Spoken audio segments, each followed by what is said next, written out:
I'm Denise. She's a non-fiction editor, and I'm Louise. She's a fiction editor. And together, we're the Editing Podcast. Hello again, and welcome to another episode of the Editing Podcast.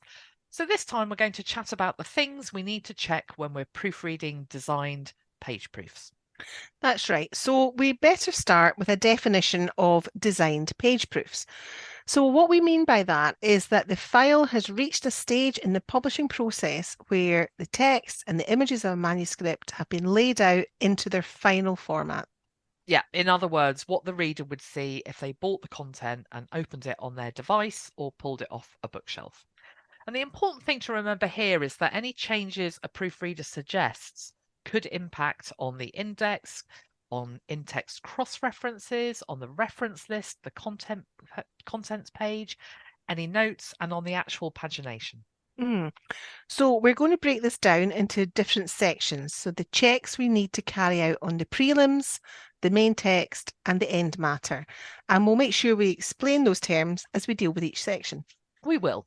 So let's start with prelims. Prelims is short for preliminaries. No surprise there, and refers to the introductory sections of a book or document that appear before the main content begins. And prelims are designed to prepare the reader for the main content and provide any necessary contextual and legal information. So there are various bits and pieces to consider here, though not all of them will necessarily feature in every piece of content that you work on. So the first is the title page. So you need to check that the title of the book, the author's name, and the publisher are correct.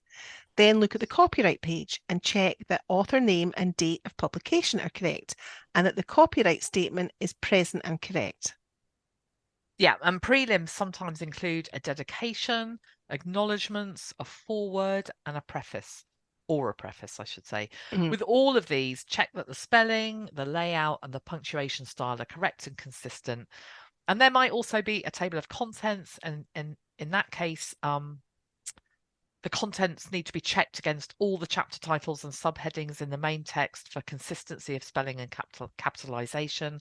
And then we also need to check that the page numbers, we need to check the page numbers against the main text to make sure they're the same. Yeah, or you might even need to insert the page numbers. They might not even be there at that point. Oh, and you good might, point. yes, yeah. So your file might also contain a list of figures, tables, maps, or plates, and the same thing applies there. You need to check that the entries in that list against the main text for consistency of spelling and capitalization, and also again that the page numbers are correct. Yeah, and you might also have a list of contributors.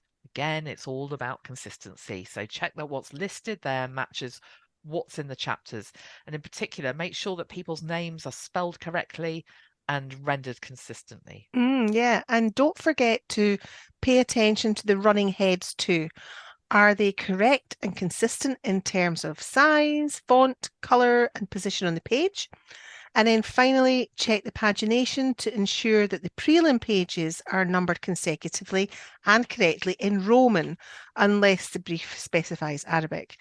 And also make sure that size and position of page numbers is consistent and correct.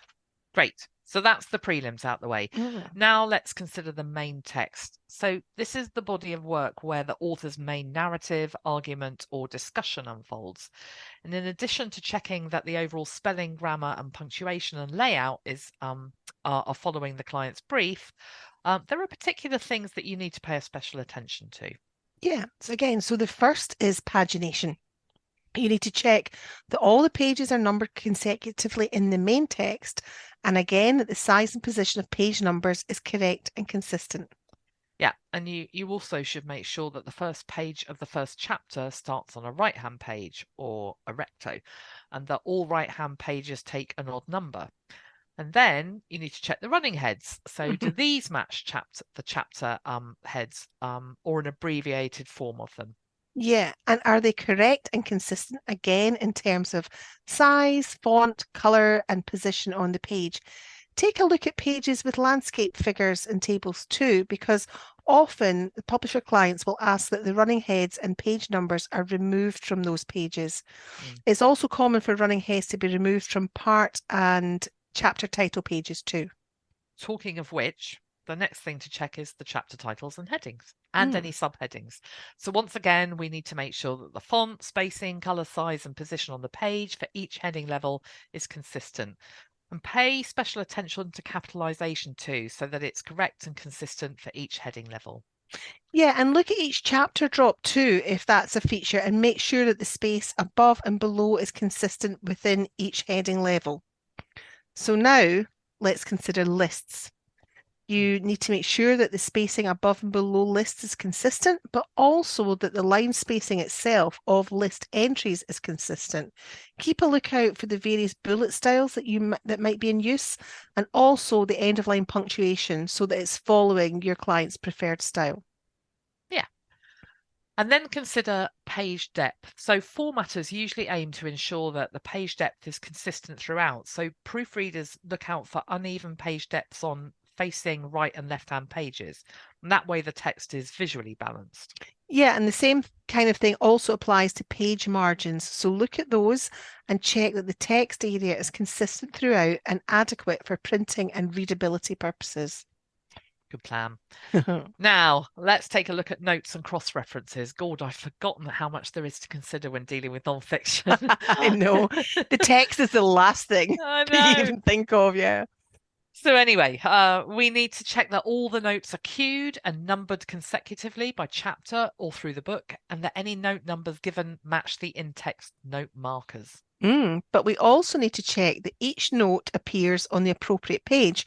If footnotes run over to the next page, there might often be a short rule above the continuation or some other indicator that's required according to the house style. And there might be multiple cross-references in the text to chapters, figures, or tables, and these need to be checked too. And if you come across any that haven't been completed, you need to highlight and flag them. Yeah. And also make sure that any in-text citations are presented according to preferred style and that they can be located in the book's references or bibliography. Now, there's also a stack of layout problems that you should look out for. Well, and I say you, I'm almost talking to you here, Denise, because I don't really generally have to worry about this being a fiction editor. And I worry about this stuff all the time. Yeah, you do the worrying for me. That's nice. Thanks very much. You're welcome. So we're looking at things like uneven spacing, irregular indentation of extracts, crooked lines, inconsistent fonts and type sizes, and bad word breaks that might trip the reader up. And I've got a few more. Widows and orphans, multiple lines all ending with hyphens, so hyphen ladders, inconsistent indentation in... Oh, is that what you call them? Yeah, a hyphen ladder. I call them stacked hyphens. Well, I used to, but that was back in a century ago. So hyphen ladders. A hyphen ladder. Yeah, but also stacked hyphens. Yes, I've heard both, but I like the ladder because they look like little rungs of ladders, don't they? They do. So there you go. Inconsistent indentation in the first paragraphs of chapters or sections. Sometimes hyphens accidentally slip in when there should be dashes. And another common problem is double spaces after full points and rogue spaces at the beginning of new paragraphs. Yeah, spacing is a common problem and one that you really need eagle eyes for, but getting rid of those rogues really does make a difference to the aesthetic appeal of the text, doesn't it? So next up is the extracts. Check the punctuation of sources, that the extracts are set consistently in terms of, you guessed it, size, font, color, and position. And query any that appear to be if there appear to be any missing acknowledgements or permissions too. Oh, definitely. That's really important. And finally, give any figures, tables, maps, and plates a good once over. In particular, check that the quality is acceptable, but also is the numbering and design consistent, and do the captions match what's given in the prelims? Yeah. And of course, check the spelling, punctuation and grammar of figure labels and table column headings. And look at the alignment of columns in tables and the position of ruled lines too, because those can sometimes go a bit wonky. Yeah. And again, finally, check that all illustrations provide a credit or source acknowledgements. If they don't, query this with your client, because it is important. Now we're nearly there. Let's talk about end. Let's talk about end We're matter. nearly at the end. Nearly at the end. matter. Yeah. Yeah, anyway, so end matter, that refers to the sections of a book that come after the main content. And these sections typically provide additional information, references, or supplementary material. So as we said, not all the elements we've talked about will necessarily feature in every piece of content you work on, but we're looking at the things that you're most likely to come across as a proofreader. So the first is notes grouped at the end of the book. You need to make sure they're all queued and numbered consecutively by chapter. And then check any text and the page numbers given alongside to ensure that they match the main text and the contents page. When you're proofreading, you also need to make sure that the note numbers match the in-text note markers. Yeah, and sometimes running heads include cross-references to page numbers. If that's the Oh, case, I know, such a pain, check that these are correct or fill them in if it hasn't been done already. Next up is a glossary. If there's a glossary, you need to check it to make sure that the list of terms is in alphabetical order and that the layout is consistent. And I'm also often asked to check that the items in the glossary are perhaps bold at first mention, in the oh text. yes, Yeah. good one. So you need to check that. And sometimes it doesn't happen because text has been moved around. So what was the first instance is no longer the first instance. Yeah. And you need to unbold and rebold different instances, if I've not totally confused you there. But yes, that's an important thing to check too. So that's the items in the main text that they're in Yes, bold. Yeah. yes, Yeah. yes. Yes, I have seen that. I remember vaguely. Vaguely. So some manuscripts also include an afterword, a concluding section written by the author or another contributor, which reflects on the book's themes or its impact since publication. Again, check the spelling, the layout, and punctuation style are correct and consistent. Yeah, and you might also have appendices. In addition to the usual spelling, grammar, punctuation, and layout checks, make sure that the numbering is consistent and matches any in-text cross-references and the contents list. Yeah. Next up is pagination and layout. As with the prelims and main text, proofreaders need to check the page numbering, depth, margins, and running heads, and that they're consistent and correct. So here's one final thing, and that's the bibliography or references. So this is quite quick to describe, but it can be extremely time consuming. So don't underestimate how long this is going to take you. And also don't leave it to the end. I think I usually do the references quite early on when I'm proofreading. So the first thing to check is that the list is in alphabetical order. But the other important thing is to make sure that the preferred reference style has been used correctly and consistently. Denise, that's interesting. You mentioned about the order of play there. So do you want to tell listeners why you prefer not to leave it to the end? Because I think it can feel sometimes quite obvious just to go, well, that's at the end of the book. It's the final big thing. That's a nice way to close the project. Yeah. So I would actually turn that on its head and say it's such a big thing and it's such an important thing that it's important to get that sorted early on while you're fresh. And also I think and I think a lot of editors and proofreaders will say this, it's a pretty good indication of the state that the rest of the manuscript is going to be in. If your references need a lot of work, there's a chance that the body text is going to need quite a bit of work as well. And also, if you're flagging up missing items and this can happen even at proofreading stage, obviously, missing or incomplete references, you want the author to have time to work on them while you're doing the rest of the proofread. So you can flag those, and it might be specific instances, or it might just be the author needs to have another look at the reference list and provide the missing information. But you can then be getting on with the rest of the proofread while they do that, rather than handing it back the day of your deadline with all this extra work to be done. Good point. So yeah, and it's also just the way I like to approach any sort of proofreading. It's, like we all know, you don't just start at page one and work from front to back. You're doing multiple passes, and I think that the reference list as a discrete pass and checking it against in-text citations is just once you've done that, it feels like the bulk of the work is done almost. Because it's such an integral part, especially if your reference list is big. So that's quite a long-winded way of saying why I would do that early on. It's interesting because I used to take the same approach. Obviously, this is a much smaller thing, but Mm-hmm, when I back when I used to proofread social science texts, mm-hmm, I used to make sure that I did that stuff first off, but I also used to make sure that I didn't focus on um the main text first, because mm-hmm. initially when I first started proofreading, I thought, oh, well, this is the big bit, so I'll just do that, and then I'll check the contents list at the Yeah, last minute. But yeah, I found that I was often quite tired, and I was in closure mindset by then, and so yeah. it really helped to have to almost get the shape of the book from the contents list right at the beginning, Mm-hmm, and the references or bibliography right at the end, yeah. and know that that then I would focus on the bit sandwiched in between, which, while meaty in terms of pages, you still did get this sort of feel of Definitely, what's coming up, what. definitely.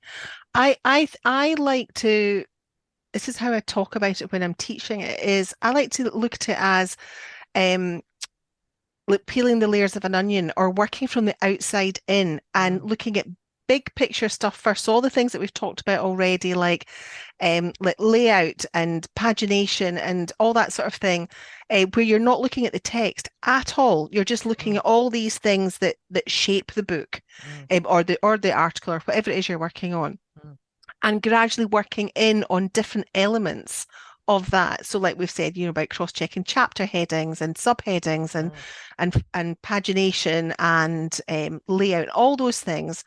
And as you're doing that, and then references or whatever, you're, like you say, you're absolutely getting a feel for what that book is about. mm. It demystifies it a lot. I Yeah, mean, yeah, the yeah, last thing you want to do is dive in at the beginning, page one, and start proofreading. Then you've got no idea what's coming up. You don't yeah. know what you don't know. But if And it you've can already, sorry. sorry, I I was was just just going going to to say, it say, can feel quite overwhelming, can't it? Especially if absolutely, you've got some of the texts you work on, for example, that are really, like quite complex. they're quite Yes, complex in terms of their layout, aren't they? Their yeah, structure. They're quite yes. structurally complex.